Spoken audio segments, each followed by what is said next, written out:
আমার আজকের গল্পটি দুজন ডাক্তারের গল্প। অনেক দিন আগে এক বৃদ্ধ লোক ছিলেন যে ছিলেন খুবই চালাক।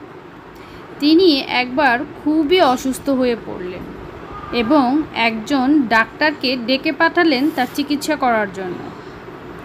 তো ডাক্তার আসলেন, এসে ডাক্তার দেখে শুনে তাকে কিছু ওষুধের নাম লিখে দিয়ে চলে গেলেন। এবার বৃদ্ধ চালাক লোকটি সেই ডাক্তারের কথাটা কেমন যেন একটু মনে হলো তাই সে আরেকজন ডাক্তার ডেকে পাঠালেন। কিন্তু দ্বিতীয় ডাক্তারকে প্রথম ডাক্তারের চিকিৎসা পদ্ধতি বা ঔষধের ব্যাপারে কিছুই বৃদ্ধ লোকটি বললেন না। তো দ্বিতীয় ডাক্তারটি সে তার নিজের মতোই দেখে সে তার নিজের মতো করেই ওষুধ এবং চিকিৎসা দিলেন। কিন্তু দ্বিতীয় ডাক্তারটির সাথে চিকিৎসা পদ্ধতির সাথে প্রথম ডাক্তারের চিকিৎসা পদ্ধতির কোনো মিলই ছিল না। তো এভাবেই বৃদ্ধ লোকটি প্রথম ডাক্তারের চিকিৎসা এবং ওষুধ অনুযায়ী চলছিলেন, আবার ঠিক একইভাবে এদিকে দ্বিতীয় ডাক্তারেরও চিকিৎসা অনুযায়ী সে চলছিলেন। কিন্তু মজার ব্যাপার হচ্ছে দুই ডাক্তারই দুটি ভিন্ন রকমের অসুখের জন্য চিকিৎসা চালিয়ে যাচ্ছিলেন। মানে হচ্ছে একই অসুখের জন্য তারা ভিন্ন পদ্ধতিতে চিকিৎসা চালিয়ে যাচ্ছিলেন।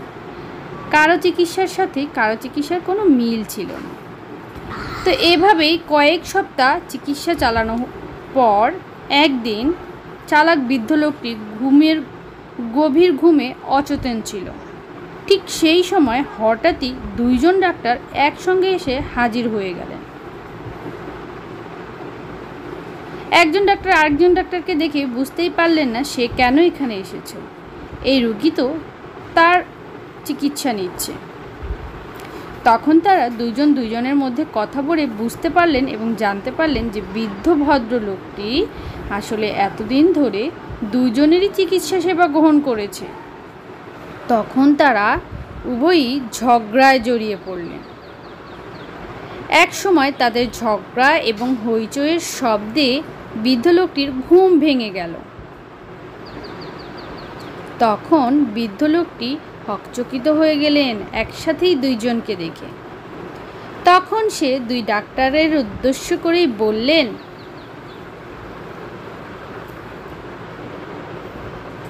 ও ডাক্তার বন্ধুগণ, দয়া করে ঝগড়াটা বন্ধ করো।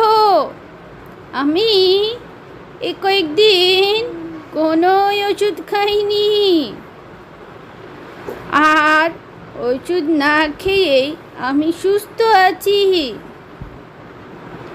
বুঝতে পেরেছ? তোমাদের কারো চিকিৎসায় আমার কোনো কাজে আসেনি।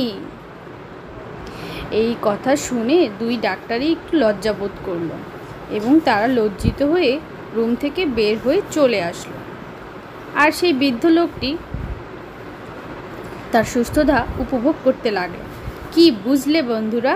কিছু বুঝতে পারলে কি? হ্যাঁ, পরিপূর্ণ বিশ্রাম উপভোগ করেই লোকটি সুস্থ হয়ে উঠেছিল। তাই অনেক সময় চিকিৎসা অথবা ঔষধের উপর ডিপেন্ড না করে, ভরসা না করে আমরা নিজেদেরও কিছু কিছু ঘরোয়া টোটকা দিয়ে এবং বিশ্রামের মাধ্যমে সুস্থ হয়ে উঠতে পারি। তো আজকের গল্প এতটুকুই ছিল। আশা করি গল্পটি তোমাদের ভালো লেগেছে। ভালো লাগলে লাইক কমেন্ট করো আর আমার চ্যানেলটিকে সাবস্ক্রাইব করে পাশে থাকা বেল বাটনটি অন করে দিও।